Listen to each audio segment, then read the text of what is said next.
Hey everybody, Alex Kazora, SteelersDepot.com, back with some Pittsburgh Steelers tape breakdown and analysis. Know all the focus this year when it comes to the Steelers run game is on first round pick Najee Harris. Had a video on him that covered his time at Alabama and why I'm very optimistic about his time in Pittsburgh, including 2021. But I want to talk about some of the guys behind him, specifically today, Anthony McFarland. And there's no question McFarland had a difficult rookie season 33 carries, one or two splash plays. That was about it. His yards per carry was low, it was three something, I think, somewhere around there. Not a good number. Obviously, nothing about the Steelers' run game was good last season. But I think there's some caveats to that. And basically, the premise of this video, as you can tell by the title of it, is why I think you kind of have to throw that rookie year out the window because he was a redshirt sophomore coming out of Maryland. It's a bigger jump to make physically and mentally. Are you ready for the NFL? Probably not, even though you're playing running back, an easier position to transition to. And B, just the COVID situation and missing the preseason and offseason programs and all those things that put you behind the eight ball. And then, of course, the Steelers just being a bad run team in general, a poor run blocking team. And that's the focus that I want to put today's video on. Is when I went back through, watched all 33 McFarland's carries last season, there were, of course, things that he has to improve upon, as is the case for any second year player, especially a guy like him who did not have a good first year. But man, the running theme I watched and observed through this process was just all the poor blocking that gave him little to no opportunity. And that's what we'll be looking at in today's video. This is week three against the Houston Texans. Pittsburgh running a pin and pull scheme where the center and left guard are going to pull. You get down blocks on the front side here by the left tackle and the tight end, though Ebron struggles mightily with that one. But what ends up happening here, and there are several issues on this play, you basically get the number 55 here, the Mike linebacker, unblocked and just a free path to the running back. And when Pouncey and Filer pull, they're on the same track, end up taking the same guy. So you end up having three blockers on two defenders with the Mike linebacker free. So you got three guys here. Ebron doesn't secure the down block. You got Pouncey Filer and Ebron on 57 and 32, and 55 running completely free. Now this play's supposed to bounce a little bit, and McFarland's waiting and following the block of Pouncey here. So maybe you could argue McFarland needed to do a better job of trying to bounce this one to the outside, but really there is no chance here because the second he puts his foot in the ground and turns upfield, 55 past the angle is closing fast. You see it pretty well here. He's trying to wait for Pouncey to engage in that block and that crease to open up right here, but because he has to be a little patient and let things establish, there's really no opportunity for that here, and he plants upfield and gets tackled for a 2 yard gain on first and 10. So just a really bad job of communicating and leaving the Mike linebacker, a good run defender, I believe that's McKinney, to have a free path to your running back. You're just not going to have success really, regardless of who your running back is. Later on in the Texans game, it is third and one, and the Steelers, as they often did on third and fourth and short last season, failed here. It's supposed to be just a dive up the middle. You get the insert block by wide receiver Chase Claypool, which we'll see right here as he gets motion to the inside. It's supposed to just run here basically behind Claypool and a core four. But what ends up happening here is a core four loses his block on McKinney again, number 55, who we saw in the last clip. It forces McFarland to bounce this one to the outside. We'll see a core four. He's lunging, loses the block right here. McKinney comes in free, forces McFarland to bounce. Run's supposed to go basically right behind Claypool here. And because this run gets bounced at Ebron, the block doesn't look like it's effective here, and it's not. Or actually, that's Vance McDonald. I apologize. It's Vance, but because McDonald's job here is supposed to just secure and kind of hinge down and keep this number 57 to the outside, so McFarland can run to the inside. And so once McFarland has to bounce this, McDonald's blocking in a way that now he's letting the defender, make the tackle because he's responsible for sealing this guy to not come down to the inside and keep him to the outside. But as McFarland bounces it, he's in the waiting hands of number 57. Other players converge, including McKinney, who's now coming in free, and the Steelers get no gain on third and one. So had a core four done his job and just picked up the block and just basically, been able to move McKinney at all. There's a big lane there. They're going to convert. McFarland's going to go up the middle. Everything's great. Because he loses his block, it changes the whole track of the pass of the running back. It squeezes up the rest of the blocking scheme, and McFarland stopped for no gain. Third example from the Texans game, pretty rough one when it came to blocking up front for McFarland. Zone run here out of pistol to the left, and it just breaks down on the backside here. Core 4 unable to execute his cut block on number 96, changes the path and the track of McFarland immediately. Again, supposed to be a zone run here to the left, a Core 4 trying to cut block and roll through 96. Unable to do so. Nice job here by 96 to have thumbs down and work off that cut block, stay on his feet.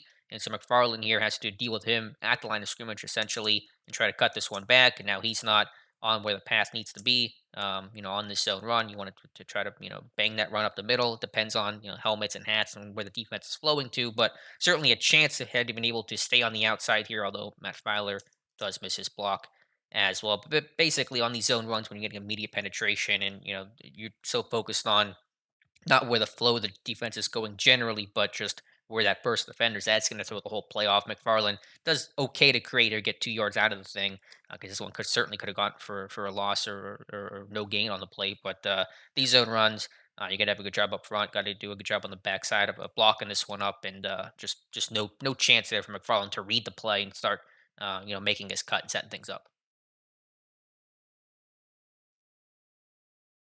Moving ahead here to week 5 against the Eagles. A little toss play here with some pre snap motion from Juju Smith Schuster. I think the idea intent of this play is a split zone. It's supposed to run this thing backside. So, with a toss and the window dressing of Juju, it's supposed to influence the defense to flow to the right. And then you kind of bend this thing back to the left. But, I mean, there's just no good blocking at all on this play, whether that's Vance McDonald or Matt Filer who trips or Villanueva gets blown up on this play. So, I'll go ahead and break this one down just because there really is no chance here for McFarland to even get started. You'll see Villanueva here trying to take on the right defensive end. He just falls down immediately. Fowler trying to climb the linebacker who's flowing hard here because he's biting on the window dressing here in the toss play. He trips, he falls.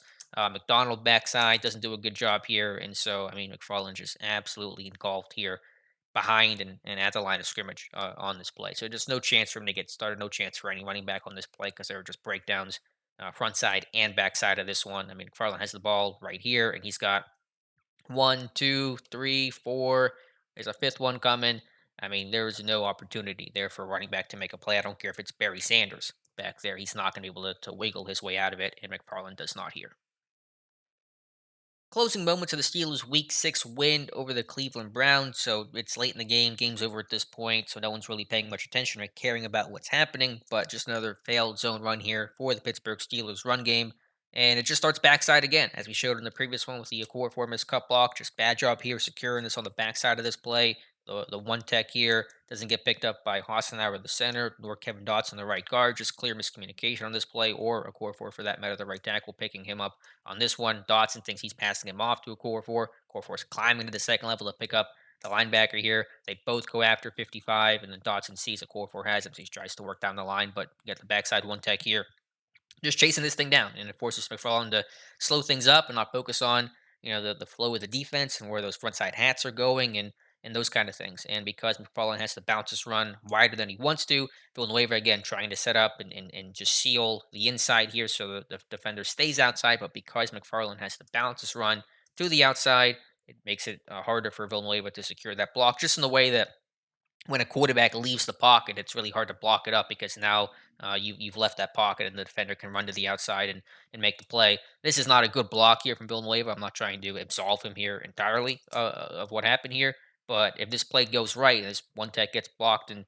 you can hit this thing off the inside hip of Villanueva, although there's issues here because Fowler falls down as well. It's just a complete mess. But it all starts with that backside penetration that totally just ruins the rhythm and the flow of these zone schemes and just forces the back to start going directions that he can't go or shouldn't go, and it just wrecks the rest of the blocking scheme, and you lose 3 yards on this play. So we'll look at it from the top down view for you guys and just see there's really no chance here for McFarland. Week 13 against Washington. And at this point, you guys get the idea, and it's just hard to describe exactly. It's hard to describe how bad things are, but it's also easy to describe because there are so many just obvious issues on this play. So on this one, I mean, you'll have issues front side, back side, Pilot trying to pull, not a good kick out. The front side here with McDonald and a core four.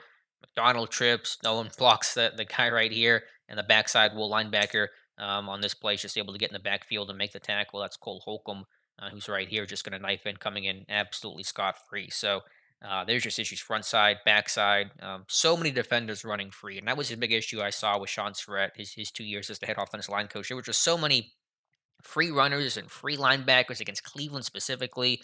Any fast flow team, any team with good linebackers, even teams with bad linebackers, though, they were just coming free. And I don't care what your scheme is or how good your running back is. When those linebackers are running free and they're on block and they have clean vision and sight of the football, I mean, it's almost impossible to have a good run game or at least a consistent run game. And just no one accounted for. I'm not sure who's supposed to even try to block him on this play or how the approach is here. But there's an issue there. There's an issue on the front side. It's not a good kick out, and you just have an issue with the second level guys kind of bumping into each other on this one. So just a mess all around. And then the last example, week 17 against the Browns. And this is another pin pull run here. You're going to see Hassanauer to Castro pulling, supposed to get down blocks here from a core for McDonald. And there's just no crease that ever opens up. It's just kind of a unit wide thing. Maybe not one specific guy who's failing on this play, but there just isn't any lane. No one's able to get that push at the line of scrimmage. McDonald does not do a good job here on the down block, does not get the leverage to take down, I believe that's Olivier Vernon on this play. So just no crease, no opening ever on this play. I mean, you see here every single gap is accounted for. It's good flow here from the Browns defense, and there's just no lane that ever opens up, no crease that really exists there for McFarland, who just tries to cut it up, and it is Vernon who gets him on this play. I think for a loss of one, or whatever the case is here. So supposed to get a good down block here from the front side guys, and the puller is supposed to pull around, it's supposed to create that crease, and it's worked before in Pittsburgh. It certainly has, and just has not really lately for a variety of reasons that we're seeing here. Issues on the front side, issues on the back side, and just kind of a mess all around. So just a play where the running back just never has that crease open up. The play just kind of gets moved down the line and down the line, and McFarland could never make that cut and get upfield and get vertical. And so that's why this play fails right here.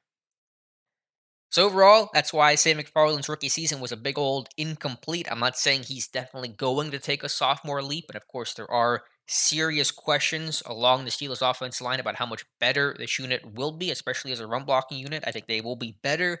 If for nothing else, this team can't be much worse.